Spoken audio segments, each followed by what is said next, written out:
प्रणाम मित्रों। आज मनसा वाचा कर्मणा भगवान श्री राम के 3 वचन, इस पे थोड़ी सी बात करते हैं। आशा है आपको अच्छा लगेगा सुन के। मित्रों, बात उस समय की है जब भगवान श्री राम वनवास को चले गए थे। भरत को राज तिलक हो गया था, लेकिन भरत जब राज सिंहासन पे बैठने चला तो भगवान श्री राम की याद आई और भीतर लगा कि मैं तो इसका पात्र नहीं हूं, मैं तो कुपात्र हूं। मुझे तो एक्सीडेंटली ये राज तिलक हुआ है, पात्र तो इसके भगवान श्री राम ही थे। और ठिठक जाता है, सिंहासन पर नहीं बैठता है, चला जाता है वन भगवान श्री राम से मिलने। और भगवान श्री राम से कहता है कि मुझे किस दुविधा में डाल दिया, आप वापस चले, मेरे से राजकाज नहीं संभलेगा, मैं पात्र नहीं हूं, उस पे अधिकार सिंहासन पे आप ही का है। भगवान श्री राम उसको समझाते हैं कि भाई, पिता की आज्ञा की अवहेलना अब नहीं की जा सकती, यह हमारा रीत नहीं है, रिवाज नहीं है।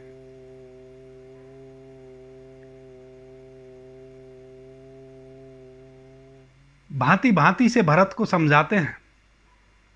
अंत में भरत भगवान श्री राम की चरण खड़ाऊ ले लेता है कि उस सिंहासन पे इन चरण खड़ाऊओं को रखूंगा। भगवान श्री राम तो चल नहीं सकते, मर्यादा से बंधे हैं, पिता की आज्ञा है।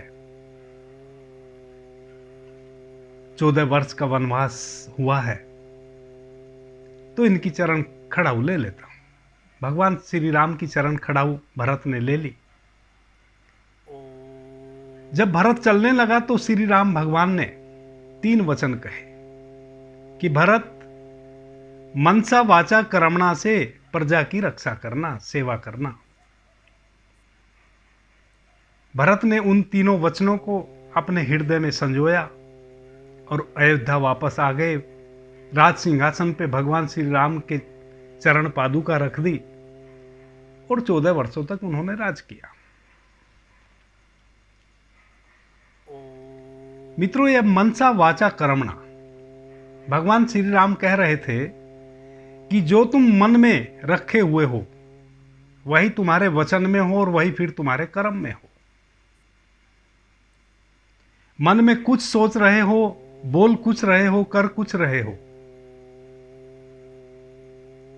ऐसा नहीं करना है। जो मन में है वही वचन में है और फिर वही कर्म में है, वही आपकी कार्यशैली है। बड़े महत्वपूर्ण वचन है मित्रों।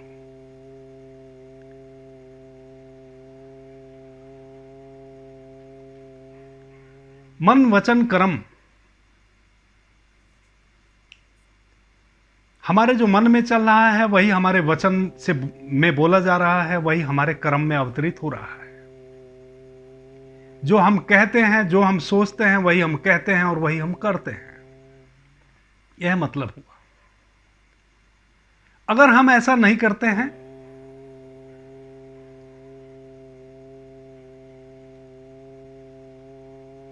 तो इसके क्या परिणाम हो सकते हैं?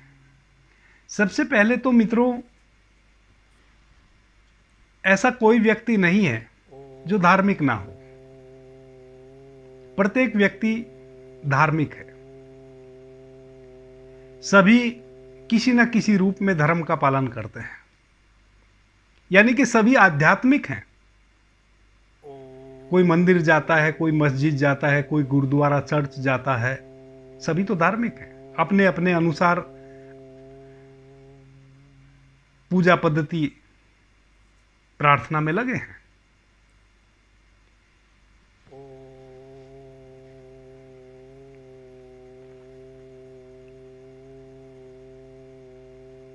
जब सभी धार्मिक हैं, अधार्मिक आदमी पृथ्वी पे खोजना मुश्किल है, एक भी नहीं मिलेगा, सभी धार्मिक है।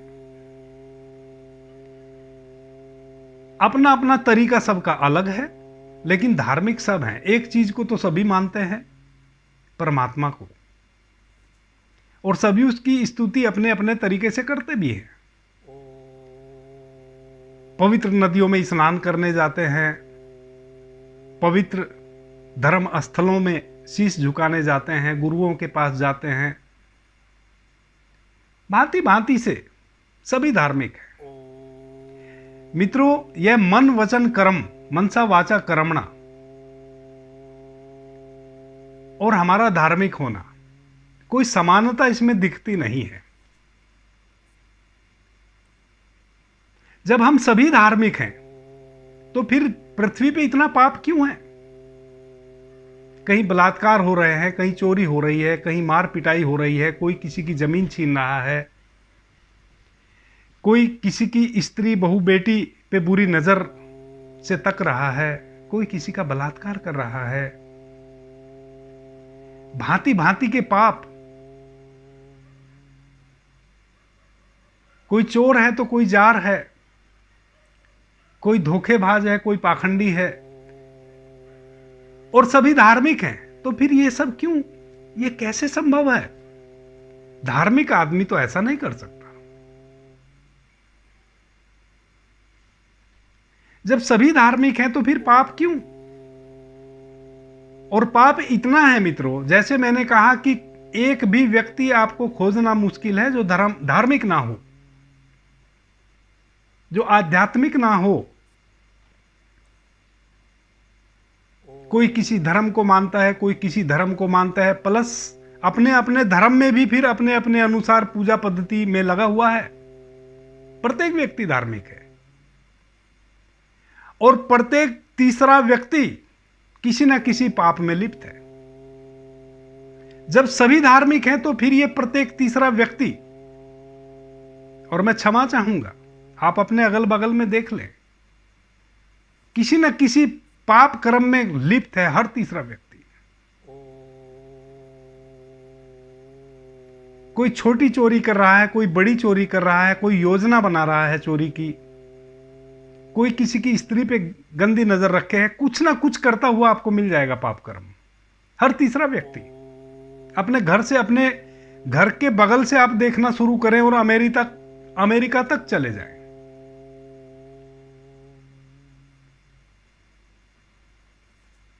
और प्रत्येक व्यक्ति धार्मिक भी मिलेगा आपको। यहां से लेके, अपने घर के बगल से लेके आप अमेरिका तक चले जाएं, तो गड़बड़ कहां हो गई? धार्मिक होना और पाप कर्म में लिप्त होना, इनकी तो कोई समानता ही नहीं है। ये तो ऐसे हुए जैसे एक तर्कस में आप विपरीत, यानी कि एक मयान में आप दो तलवार घुसा रहे हो। ये तो घुस नहीं सकती। एक मयान में तो एक ही तलवार आएगी, उसी का उसमें स्पेस है। या तो आप धार्मिक हैं या फिर अधार्मिक हैं, दोनों तो एक साथ नहीं हो सकते। धार्मिक का विपरीत अधार्मिक। तो जो अधर्मी हर तीसरा व्यक्ति आपको मिल रहा है, तो फिर हर प्रत्येक व्यक्ति धार्मिक। ये मन वचन कर्म, यहां मन और वचन और कर्म का अनुपात यहां गड़बड़ाया है। हमारी समस्याएं ऐसी हैं कि हम किसी के माध्यम से रामायण सुन लेते हैं या स्वयं उसका अध्ययन कर लेते हैं, पढ़ लेते हैं, और हम सोचते हैं कि हमने पुण्य कमा लिया, हम धार्मिक हो गए। और सदग्रंथ हम पढ़ लेते हैं या किसी से सुन लेते हैं, किसी धर्म गुरु के पास जाके उसके उपदेश सुन लेते हैं, कहीं कथा चल रही है, कथा सुन लेते हैं, राम कथा चल रही है, कृष्ण कथा चल रही है, और हम सोचते हैं कि हमने तो पुण्य कमा लिया, कथा सुन ली। इस कथा सुन ली और पुण्य कमा लिया, यहां से यह अनुपात गड़बड़ा है। मित्रों, पुण्य कमाना इतना आसान नहीं है कि कोई कथा सुना रहा है और आप सुन रहे हैं और आप पुण्य के भागी हो गए। ऐसा कभी नहीं हो सकता। इतना सहज नहीं है पुण्य कमाना।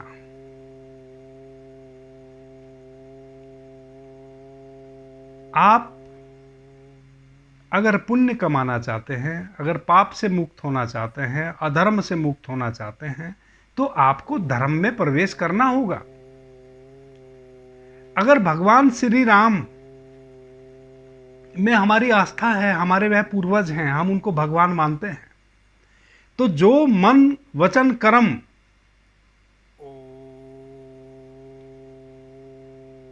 की नीति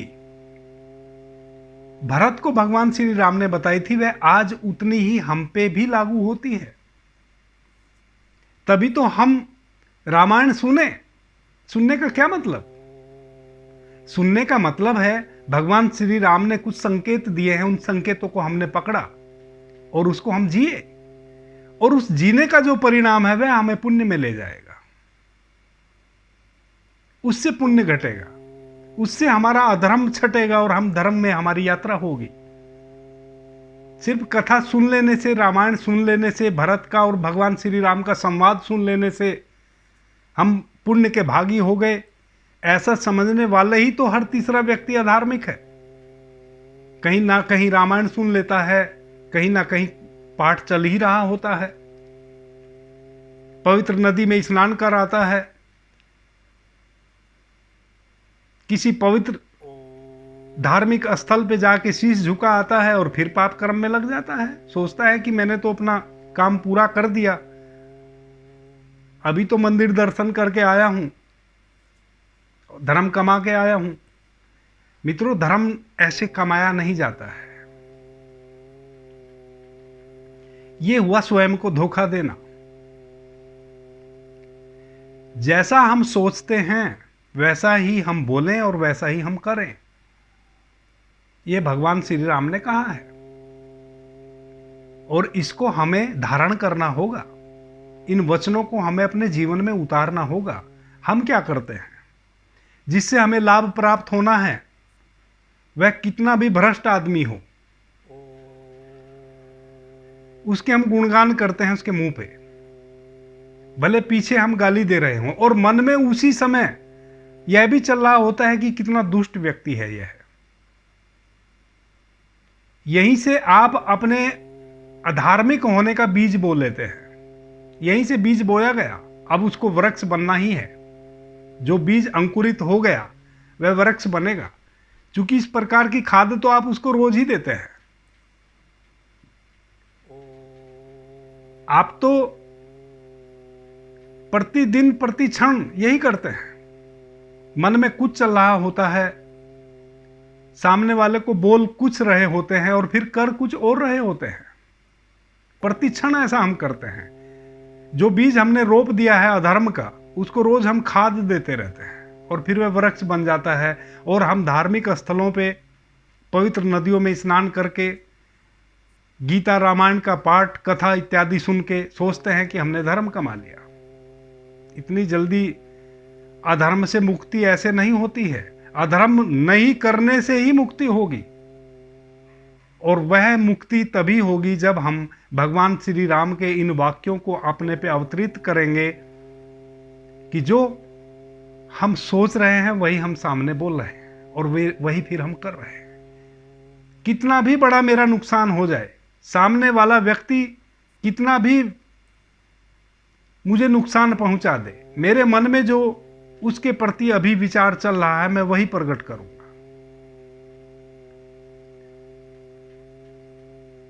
मुझे उससे लाभ मिले या ना मिले, ये धर्म का बीज बोया गया।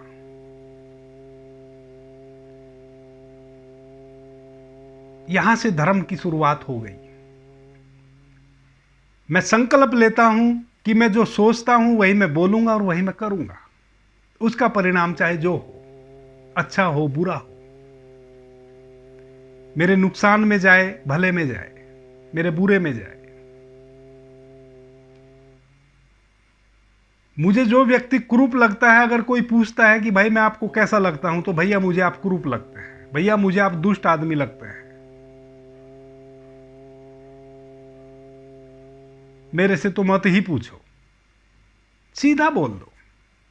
अगर कोई आपको, भले वह दुष्ट है, लेकिन आपके मन में आपका जो ऑब्जर्वेशन है उसके प्रति आपको ऐसा लगता है कि नहीं, बहुत सदचित्त व्यक्ति है, तो वैसा ही बोलो कि भाई मुझे आप बहुत ही सच्चे, ईमानदार, सदचित्त व्यक्ति लगते हैं।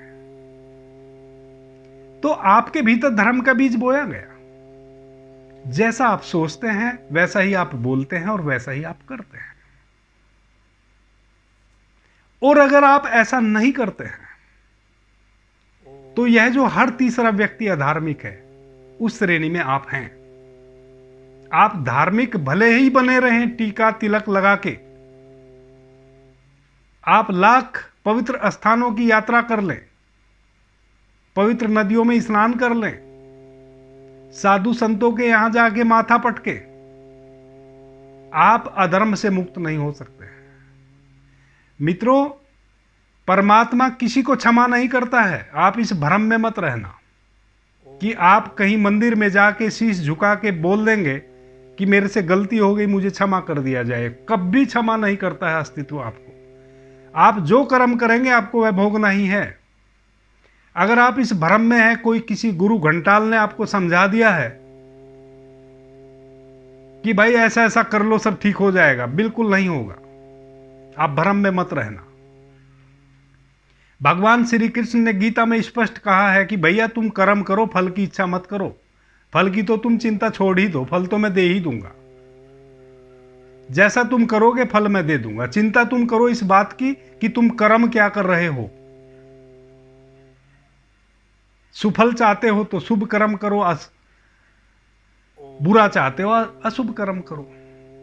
परमात्मा ने जब आपको इतनी स्वतंत्रता दे रखी है, आप इस भ्रम में क्यों पड़ गए हैं किसी के भी कहने से या स्वयं से ही कि हम किसी मंदिर मस्जिद में जाके क्षमा मांग लेंगे तो हमें क्षमा हो जाएंगे अपने पाप कर्म के लिए। आप इस भ्रम में क्यों पड़ गए हैं? आपको एक बात का पता होना चाहिए कि आज तक परमात्मा ने आपको किसी भी कार्य को करते हुए रोका नहीं। जब परमात्मा ने आपको इतनी स्वतंत्रता दे रखी है कि आप कुछ भी करें, कुछ भी करें, आप स्वतंत्र हैं। परमात्मा ने आपको हर ढंग से अनूठा बनाया है। अगर आप उस अपने अनूठेपन का सदुपयोग नहीं कर रहे हैं, दुरुपयोग कर रहे हैं, तो उसके लिए जब आप दुरुपयोग अपना कर रहे हैं, परमात्मा आपको आके कभी भी नहीं रोकता है कि मेरे प्यारे आप अपने जीवन का दुरुपयोग कर रहे हैं, कभी नहीं रोकता। आप इतने स्वतंत्र हैं। जब इतने स्वतंत्र हैं कि कभी परमात्मा आज तक आपके रास्ते में आड़े आया ही नहीं, तो आप इस भ्रम में कैसे पड़ गए कि आप मंदिर जाएंगे और क्षमा मांग लेंगे और आप क्षमा हो जाएंगे? जब आपको स्वतंत्रता उसने दी है तो एक परतंत्रता भी साथ में दी है। इस बात को कभी भी ना भूलें। जितने आप स्वतंत्र होते हैं उसी अनुपात में आप कहीं ना कहीं परतंत्र भी होते हैं। आपको स्वतंत्रता तो दिखती है पर परतंत्रता आपको कभी दिखती नहीं है। आप अपने अनुभव से देखें कि जिस चीज से भी आप जुड़े हैं, जिस चीज से भी आप बंधे हैं, आप अगर शादीशुदा हैं, एक स्वतंत्रता है, पत्नी है आपकी, आप उसको अच्छा भला बुरा कह सकते हैं, लेकिन एक परतंत्रता भी है। अगर आपके किसी कर्त को वह बुरा मान गई तो वह उस बुरे का परिणाम जो उसके माध्यम से आएगा उसके लिए आप परतंत्र हैं, वहां आप स्वतंत्र नहीं हैं। आपको बच्चा है, स्वतंत्रता है, एक आपका बच्चा है, लेकिन एक परतंत्रता भी है। परतंत्रता यह है कि उस अब बच्चे का अपना अस्तित्व है, अपनी स्वयं, वह स्वयंभू है। बच्चा भले आपका है लेकिन वह स्वयंभू है, वह स्वतंत्र है। अपने आप में। और जैसे ही वह स्वतंत्र है अपने आप में, वैसे ही आप परतंत्र हो गए उसके प्रति, क्योंकि वह कभी भी आपकी अवहेलना कर सकता है। कोई चीज आपकी उसको अप्रिय लग सकती है, उसका वह जवाब दे सकता है, उसके वह विपरीत जा सकता है। हर प्रत्येक स्थिति में जहां भी आप स्वतंत्र हैं, किसी न किसी अनुपात में उसी चीज में आप उतने ही परतंत्र भी हैं। और उस परतंत्रता को ऐसे ही आप नहीं हटा सकते जैसे जब आप चलते हैं धूप में, अपनी छाया को आप नहीं हटा सकते। आप छाया को नहीं कह सकते कि भाई आप मेरे पीछे पीछे मत चलो, आप चलेंगे तो छाया आपके साथ चलेगी। वैसे ही आपकी स्वतंत्रता आपकी परतंत्रता से कनेक्टेड है। आप 5वीं मंजिल से नीचे छलांग लगा जाएं, परमात्मा ने आज तक किसी को आत्महत्या करने से रोका? आप चाहे तो 5वीं मंजिल से सीढ़ी के द्वारा नीचे आराम से आ जाएं, चाहे तो आप ऊपर से छलांग लगा जाएं, आपकी मर्जी। कभी भी परमात्मा नहीं रोकता है। अब जो आप 5वीं मंजिल से नीचे छलांग लगाएंगे, छलांग आप लगाएं या सीढ़ी से नीचे आ जाएं, यह तो आपकी स्वतंत्रता है। आपको कोई नहीं रोक रहा है। परमात्मा कभी आपके आड़े नहीं आएगा कि आप सीढ़ी से नीचे क्यों उतरे, छलांग क्यों नहीं लगाई। और परमात्मा आपको इस अर्थ में भी आड़े नहीं आएगा कि भाई आप छलांग क्यों लगा रहे हैं, आप सीढ़ी से नीचे उतर जाइए। यहां आप स्वतंत्र हैं। लेकिन छलांग लगाने के बाद की जो घटना है, उसके प्रति आप बिल्कुल भी स्वतंत्र नहीं हैं। या तो आप मर जाएंगे गिर के, और अगर जीवित रह भी गए तो शरीर का कोई ना कोई अंग भंग हो जाएगा। आप कम से कम वैसे तो नहीं रहेंगे जैसे आप कूदने से पहले थे, छलांग लगाने से पहले थे, क्योंकि यह प्रकृति के विपरीत है। आप इतनी ऊपर से गिरे 5वीं मंजिल से और आप टूटे फूटे नहीं आपका शरीर, यह संभव नहीं है। यह प्रकृति विरुद्ध है। प्रकृति आपको चोट जरूर देगी उसकी। वह आपकी स्वतंत्रता नहीं है कि आप गिरे, इतने ऊपर से कूदे और आप भले चंगे रहे। तो इस भ्रम में तो कभी भी ना पड़े कि कहीं से आपको माफी मिलेगी। बिल्कुल क्षमा नहीं मिलेगी। आपको अपना एक एक कर्म का भुगतान भुगतना पड़ेगा। अपने कर्मों को बदलो, झूठे धार्मिक मत बनो। मन, वचन और कर्म, इन तीनों का पालन करो। भगवान श्री राम ने भरत को यह बात कही थी। और अगर आज भी हम भगवान श्री राम को अपना देव मानते हैं, भगवान मानते हैं, अपना पूर्वज मानते हैं, तो उतनी ही वह बात हम पे भी लागू होती है।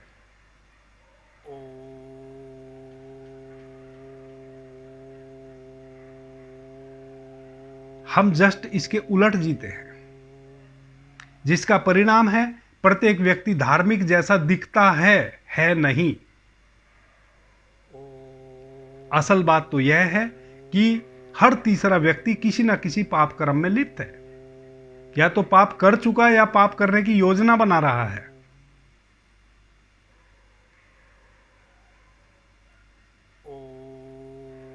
मेरा मन हुआ कि मन वचन कर्म पे आज मैं यह बातें थोड़ी सी आपसे कर लूं। आप सुनते आ रहे हैं, बचपन से रामायण सुनते हैं, लेकिन कभी ऐसा नहीं सोचा कि भाई जो भगवान कह रहे हैं वह हमें भी करना होगा। वह सिर्फ भरत के लिए नहीं कह रहे थे, वह हमारे लिए भी कह के गए हैं। और तभी तो रामायण सुनने का, पढ़ने का कुछ अर्थ है। अगर हम वैसा नहीं करते हैं तो हम भगवान राम के कितने भी गीत गाएं, हमने भगवान राम के कहे अनुसार अगर अपने जीवन में एक रत्ती भी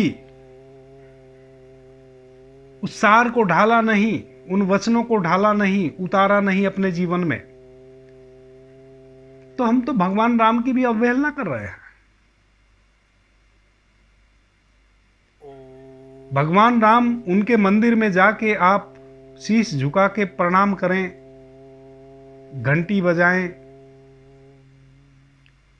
उससे प्रसन्न नहीं होते हैं। भगवान राम जो कहे हैं उस कहे अनुसार हम अपने जीवन को जब जीते हैं, उस जीने में जो आनंद है, पहली तो बात वह है स्वर्ग। दूसरी बात, उस जीने का जो फल है अंतिम, वही धर्म में प्रवेश है, वही है धार्मिकता। और फिर वैसा व्यक्ति से पाप होगा ही नहीं। ऐसा नहीं कि पाप उस छोड़ना पड़ेगा उसको, पाप उससे होगा ही नहीं।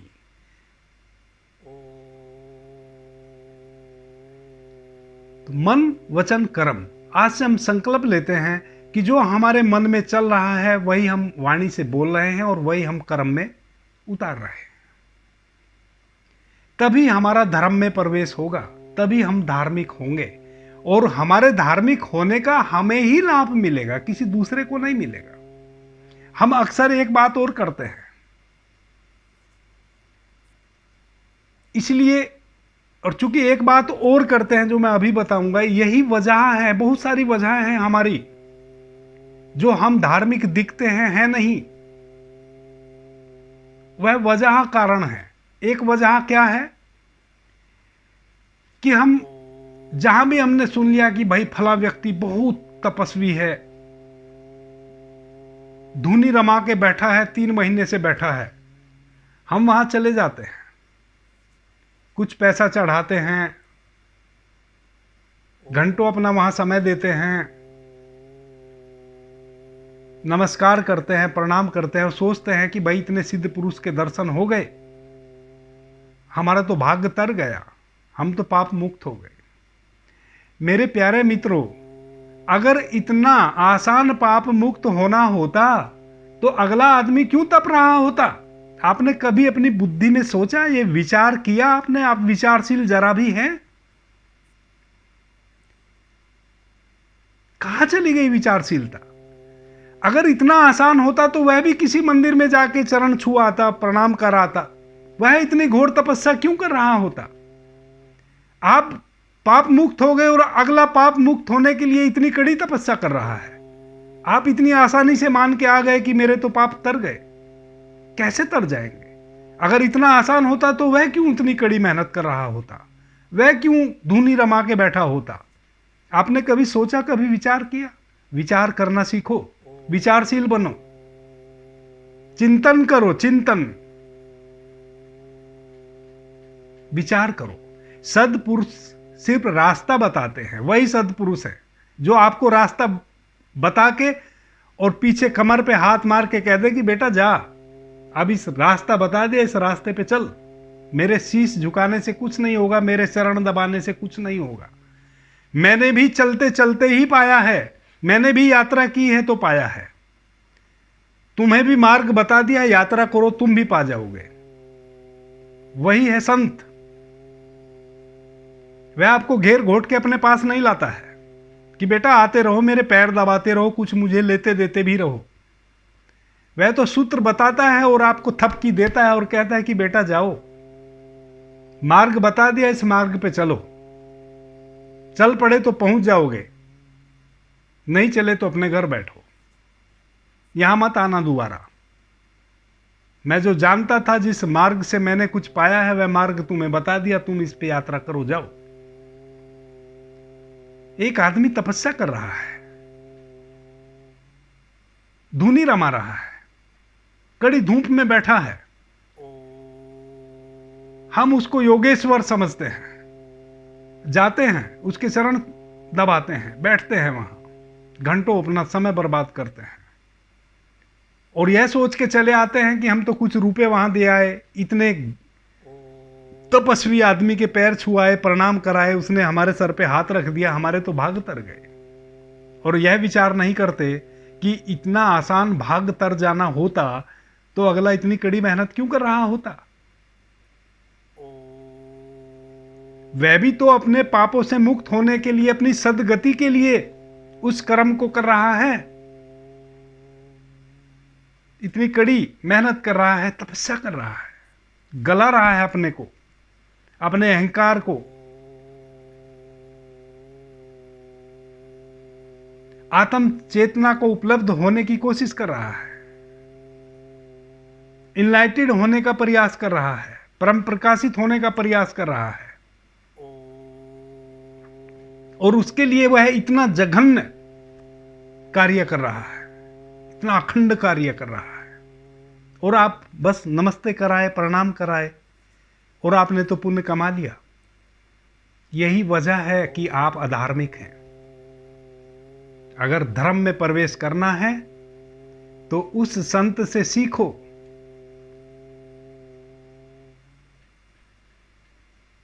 कि मैं कैसे मुक्त हूं, मुझे भी कुछ मार्ग बताओ, और वो मार्ग पूछो और उस मार्ग पे निकल पड़ो।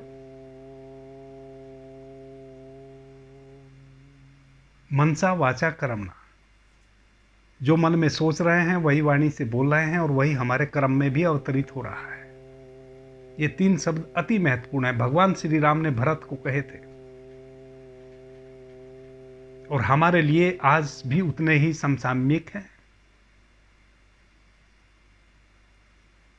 किन्हीं को बुरा लगा हो, मैं क्षमा प्रार्थी हूं। आपने मुझे ध्यान से, प्रेम से सुना, उससे मैं बहुत अनुग्रहित हूं। सभी मित्रों को मेरा प्रणाम, धन्यवाद।